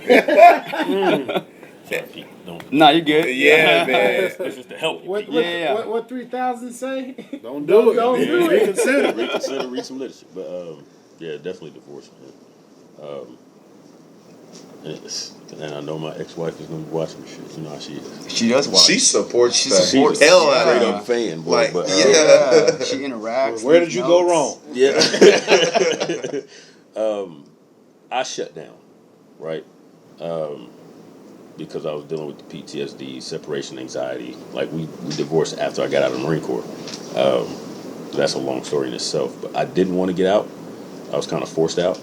So that was tough. And she had to deal with that.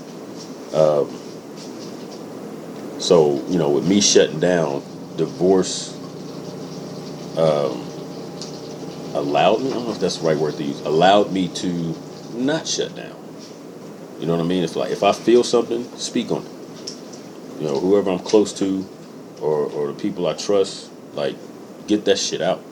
don't try to hold on to it and let that shit fester, because then it blows up later. So yeah, that's what it is for me. On my end for divorce, it wasn't just the separation of like losing my wife. It was losing my family because we had a son.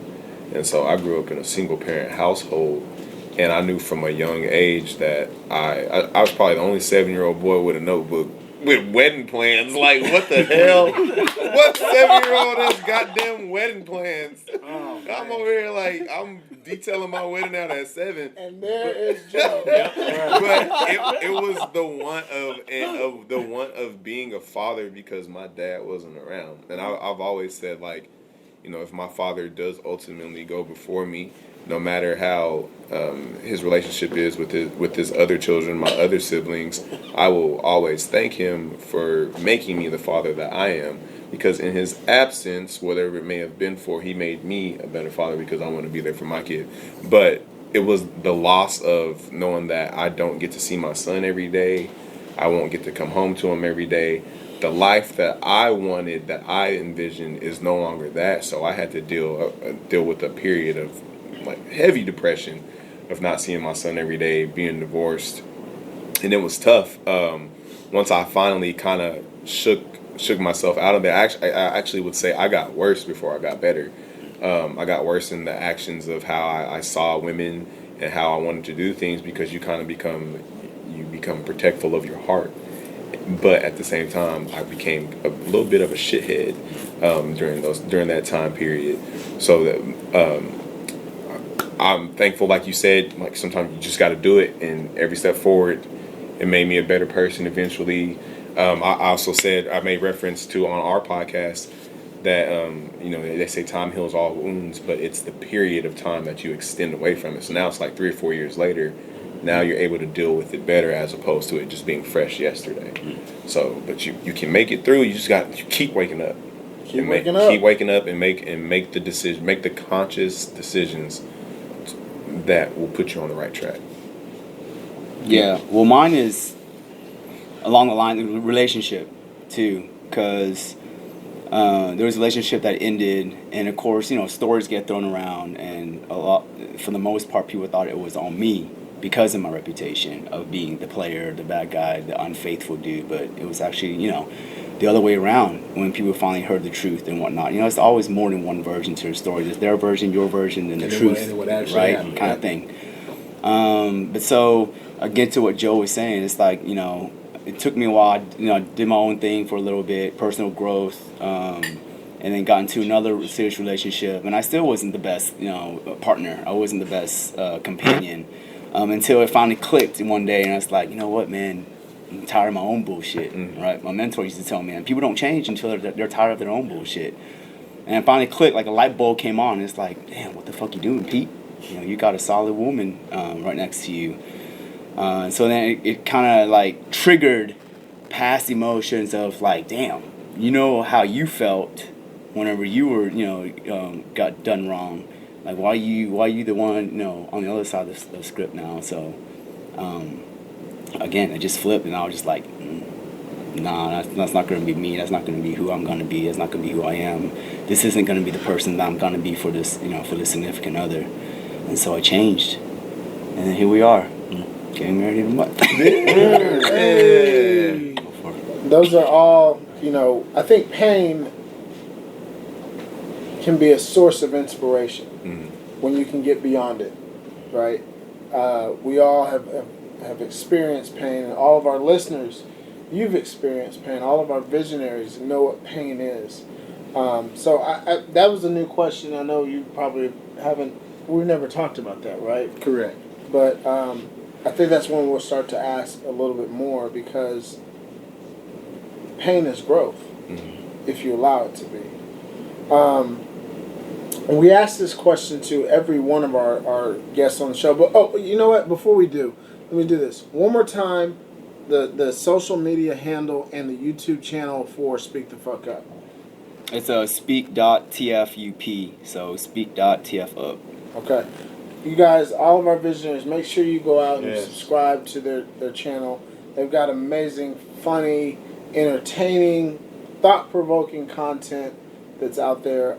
Absolutely. Really am blessed with you guys being into the lab today. No, the privilege is ours, Yeah, to be able to it's- collaborate with y'all. Yeah. It's dope, and I'm hoping I'm gonna extend this on the fly here, but let's do this again. Yeah, absolutely. Yeah, Yeah. definitely. Let's do this again. I'll be candid. As we're recording this episode, I mean we're probably close to an hour and a half. This is the longest episode that we've ever done. Yeah, it is. Hey. But it just kept going. We're like, Yeah. The flow, the energy is out of 10, it's a 12, and so I hope we can continue this. And we want to hear from y'all too. Like some of the questions y'all ask us, I'm over here thinking like, oh, okay, it's gonna be their turn. Yeah. But I'm like, wait, hey, are they not gonna? we'll do this again. Y'all like, can are they flip not the script gonna- on us, man. by all Yeah, means. we'll flip the script. Because I want to know what y'all's five y'all would be at the table, who We y'all can would do that choose, too. We can and do I want that. to know what like what y'all's pain transition with y'all too. I was like, So, hey, I want to hear their side. well, let's do it. It's on the cuff. No pun intended, but I think pain for me and that experience it wasn't the divorce. It was several years after the divorce and being financially manipulated. Right? Life had moved on. Time had elapsed. Started a new family, and to have someone in the state say that because you did this doesn't matter. You got to pay this. You weren't there at 2, 3 o'clock, 4 o'clock in the morning when I'm grinding trying to figure this shit out on my own. You weren't there at 6 o'clock in the morning up early figuring this shit out. And for someone to take from you because it's an obligation hurt. It hurt to build something and then for something to be taken away or taken out of off of what you built on your own, and then to have an innocent bystander or bystanders feel the remnants of that because of a decision that you made. The shrapnel. What? The shrapnel. Yeah. Right. It's tough, right? And so, but to your point, it makes you stronger, right?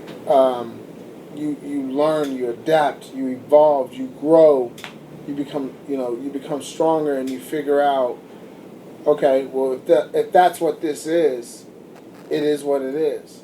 Now I can take that, and I can parlay it, I can grow it into whatever I need to. So for me, that was of recent, and honestly, that was. When was that? Was that during? That was during the podcast. That was during while we were So when doing we it. talked about it, I was Yeah. like, oh man. Yeah. But you grow, and then you learn that your resolve is a lot more than what you realize. Mm-hmm. A long time ago, my mother, who's a praying woman, I thank God for her. She went to a 5 a.m. prayer revival.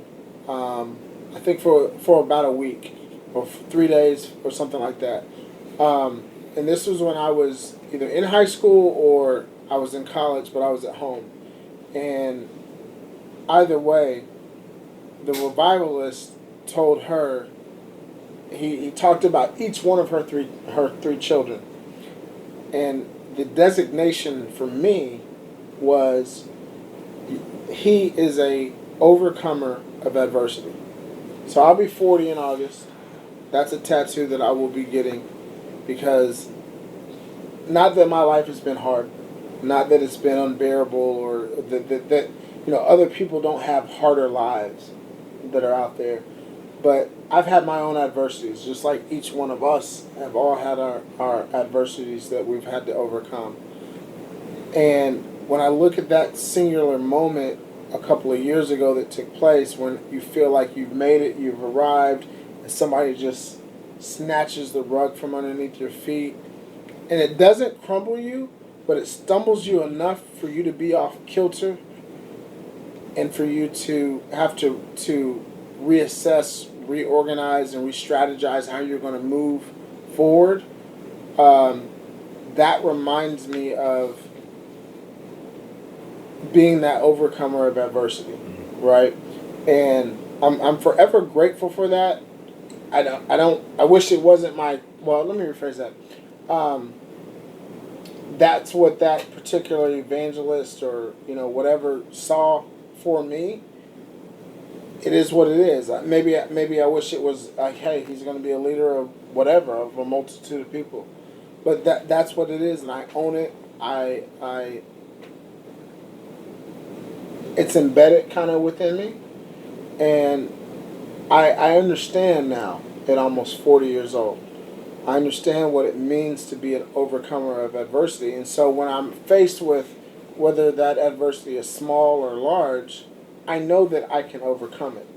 And so that's kind of what I look at when I think about pain. My turn? Yeah. See, real quick, Mo don't like to be honest. No, he it's doesn't not wear, that. He doesn't That's wear not his shoulder true. on his sleeve like I do. It's not even that. It's just that I'm at a certain spot in my life to where my grandmother used to say, cry about it later on. Because ultimately, there are just some things that no matter how you feel about it, you got to do it. Mm-hmm. So what point is there? What point is it in me crying about it or belaboring the point? Ultimately, it's got to get done. Yeah. Like, hey, the electricity bill's due on the 15th of the month. I can cry about it. I can belabor the point. But the bottom line is, I'm going to pay that bill. Yeah. That's just a microcosm. You're talking about pain. I would probably say the two most traumatic events in my life are losing my grandmother and my dad.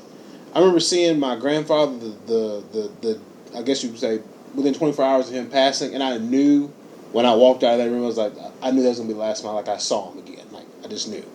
But the day my grandmother passed, I'll never forget getting a call from my mom who was in the hospital with her because I saw my grandmother the night before she passed. I will never forget that. I can remember details that day, all that stuff. The day my dad passed away, that will forever be ingrained.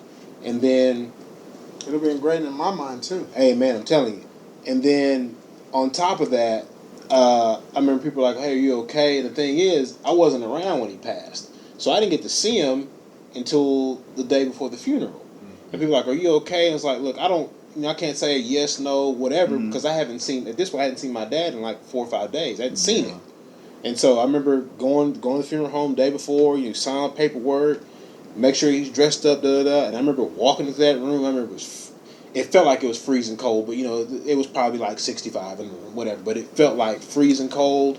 And I remember walking in there and seeing him in there, and then people talk about, if you've never lost a parent, if you have any type of connection to your parent, it is. People say traumatic, but it's a life-altering experience. Mm. It's a life-altering experience to see the person who is responsible for your mindset on things or whatever. Like I said, there's a part that doesn't have an off switch, and that's all him. That's all him. It was his gift and his curse.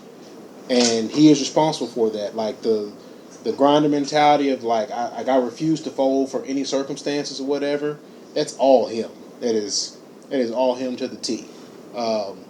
When you see your parent in a casket and you realize you will never speak to that person again. I've saved his voice. I've got his voicemail saved in my phone.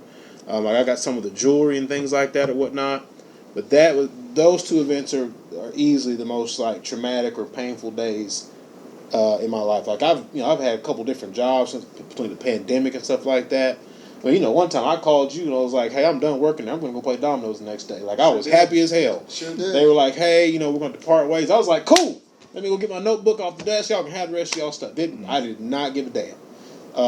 But those 2 days I will forever remember. They will always be a part of me as long as I'm breathing. Pain is a real thing, and every person don't give a damn who you are. I'm telling you, what walk of life you're in, what your socioeconomic background is. We all experience it, right? So I appreciate you guys being forthcoming, being honest, being vulnerable You know, I think Pete, you mentioned it earlier, like, you know, kind of a platform or safe haven for men to be that, and not to say that this is what that is, but it certainly is not what that is, right? Like you can come here and be that way. One of the questions that we ask every one of our guests on the show is, in case you didn't know, the Vision Lab has a magical time machine.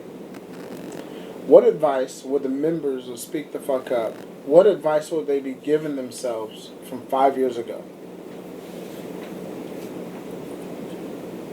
2016. Get your slide rule out. As Griff counts on his fingers, what advice would you be giving yourself from 5 years ago? Who wants to go? I would tell myself, do not stop. And he would know exactly what I'm talking about. Do not stop.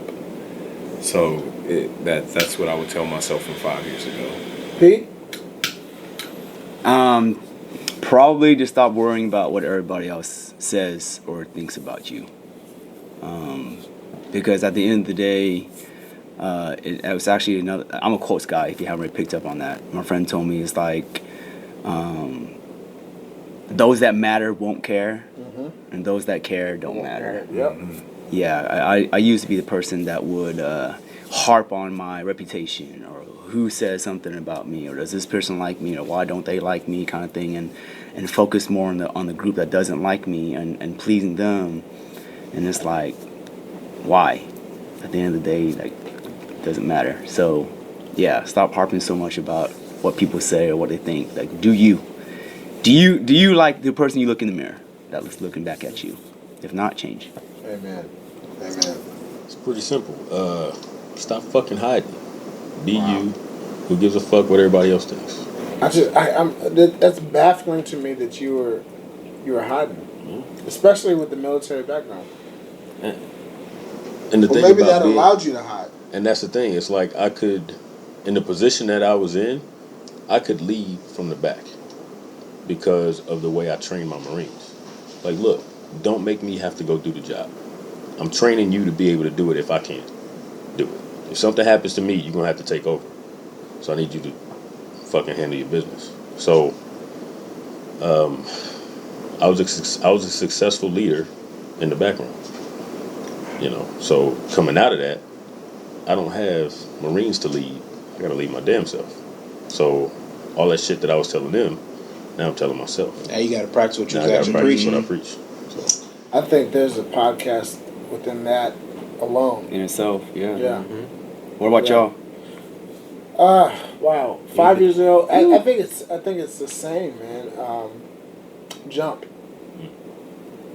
Do it. Go forward. It's gonna be okay. And I think about this question because we ask it on every episode, and so, you know, from week to week, I'll think about content, you know, throughout the course of the week, and it's got to be just go, just do it. There's a deal that we're working on right now that, you know, we're not going to talk about, but it's deals like that could have been happening 5 years ago. You know what I mean? And the other thing I would say to myself is surround yourself with the type of people that you want to work with. You know, I heard something, Donnie, as a matter of fact. Shout out to Donnie Ruffin, that said, you know, put yourself in the room where, you know, you're not the smartest person. Yeah. Right? And it's his advice of going in and just being a sponge on the wall. It doesn't matter your age. You could be 50 years old and still be a sponge on the wall. Shout out to BP who taught us that. What do you say? If you look up and you're the smartest person in the room, you get in a different room. Yeah. 5 years ago, man, get into real estate sooner. Why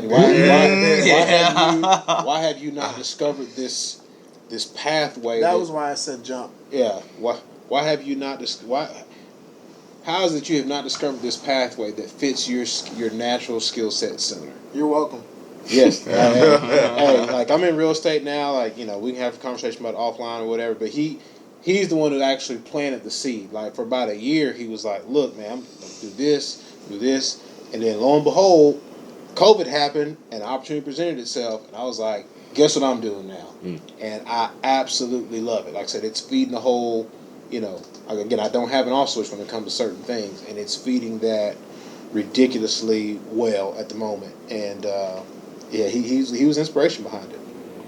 All right, so you ended it last time. We'll go back the opposite way.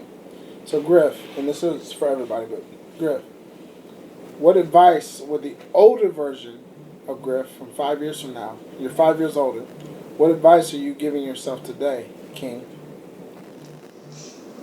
P, you'll pick up that later. Oh yeah. That's something that's in the works, by the way. Keep going. Or be glad that you didn't stop. Because where you are now is a product of you continuing to do everything that you thought of and that you said you were going to do. Continue to be a man of your word. So before Pete answers, I want to remind y'all that this is going to be on YouTube. And for all visionaries, make sure you like the video if you like the content. But all this stuff that we're talking about is nothing more than a video journal. Mm-hmm. So you can go back to this. So remember the answer that you're saying. And if you don't remember the answer that you're saying, remember at least come back and watch the video. 5 years. 5 years. 5 years. 2026. Right. Yeah. April 20th. April 20th, 2026. My son's birthday. On you, Pete. Slow down. Sometimes we get so caught up in what we're doing because the momentum is there that we forget to slow down and to actually enjoy, absorb it. Because if you think about it, like a couple of us have done bodybuilding competitions, and I've said this in the classes that I've taught too. It's like at the end of the day, it's the process of becoming that we end up falling in love with. And we might get to our destination, we'll get to it quick or slow, and we eventually get there, and it's like, man, I'm here.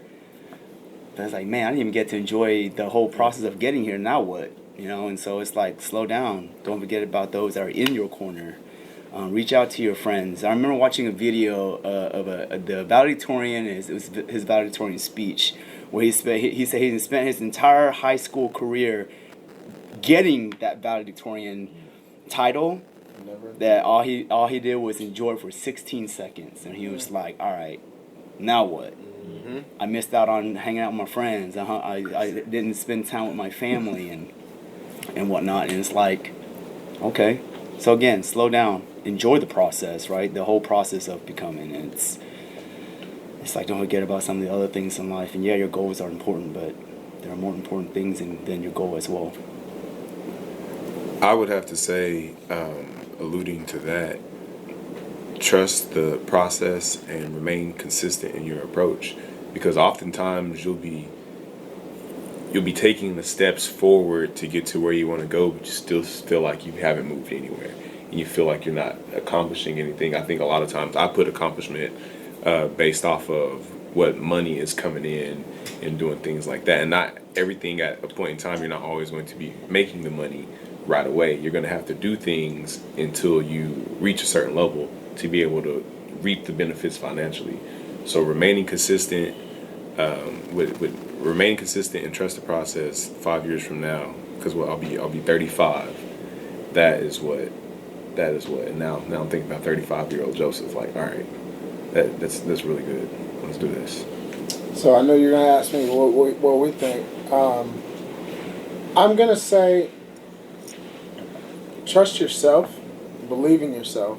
I tell you that all the time. Trust your brain. Yep. Trust yourself, believe in yourself. Don't overthink things. If you do that at the age I'm at now, 39, when you're 45, you'll be able to enjoy the fruits of those labor. Because very similar to him, and Mo will tell you, when I go in, it's all in. And it's the jumping off the ledge that is the hesitancy point. But when you go all in, Cuff, and you do it, and you repeat that process repetitively, you will set your family up for generations to come. And then that will allow you to enjoy what you want to do. My youngest daughter will be 6, going on 7, and that's a fun age. That's a fun age. And my oldest daughter will be 16, and she'll have a Jeep or whatever car she wants, but I want her to have a Jeep. And I'll be able to do the things that I want to do. Mm-hmm. So if you don't fuck around, you don't bullshit, and you jump, it's going to be a quick challenge for the first 6 to 9, maybe 12 months. But after that, you would have figured it out. Keep going. And then your work ethic, your acumen will kick in. And then by the time that you're 45, you can enjoy what you've been building for the last 45 years. Mm-hmm. If you don't do that, Cuff, you're going to be in the same spot you are 5 years ago. Mm-hmm. I would tell myself, you're going to do something really phenomenal, but do your best to make sure you remain balanced, or at least as close to being balanced as you possibly can. Again, it's the whole, I've said it multiple times, it's the whole, there's a part of it that doesn't have an off switch in regards to certain things. And I'm having to and what you tell, like, compartmentalize things. I'm having to work on it now because I'm in the throes of it. I'm having to work on now, okay, at a certain point you do got to shut off. Even if it's for like 4 or 5 hours, you got to shut off. Just for a hot second. And when I shut off, it's a recuperative process, but it also allows me to take a deep breath and realize that, hey, ultimately, yes, you found this amazing avenue, and it's not going anywhere. Make sure you try to maintain some form of balance in your life as you go down this path. Gentlemen, this has been outstanding. This is the longest podcast that we've ever done, and this was not intentional. We were vibing out. Yeah. We had laughs. We had some serious moments. We had moments where it was educational and thought-provoking. I'm truly indebted to each one of you for jumping into the lab. It's been absolutely outstanding. So, to all of our visionaries, if you're still tuning in, this is a banger, and I don't use that term loosely in this particular instance. I want to give a major shout out to Jeff Davis over at Astute Gentleman Bar and Cigar Lounge here in Farmers Branch. Address is going to be 14223 Inwood Road here in Farmers Branch, 75244. If you're in the Dallas Metroplex and you need a haircut, you need a cigar, you just want to come hang out, make sure you come holler at Jeff. I promise you he will take care of you. Look for TheVisionLab to do a lot more here at Astute Gentleman. To all of our sponsors, thank you so much. We're forever indebted to each one of you guys. Remember, the Golf Classic is coming up June 19th, so we hope to see everyone there.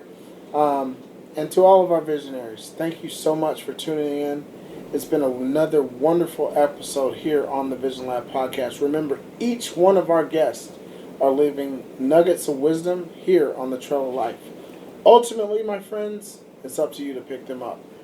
Ladies and gentlemen, my name is Ryan Mosley. He is Ryan Cuffey. Thank you to Griff, Pete, and Joe of Speak the Fuck Up the podcast. Again, y'all make sure y'all subscribe to their YouTube channel. They've got some great content. We will see you guys next week. Another great episode of the Vision Lab podcast. Our guest will be Guillermo Yes. of Christoph Cigars. Yes. We had a great time with Guillermo. Man. Thank you guys again. We'll see you next week on a great episode of the Vision Lab podcast. We out. Blessings.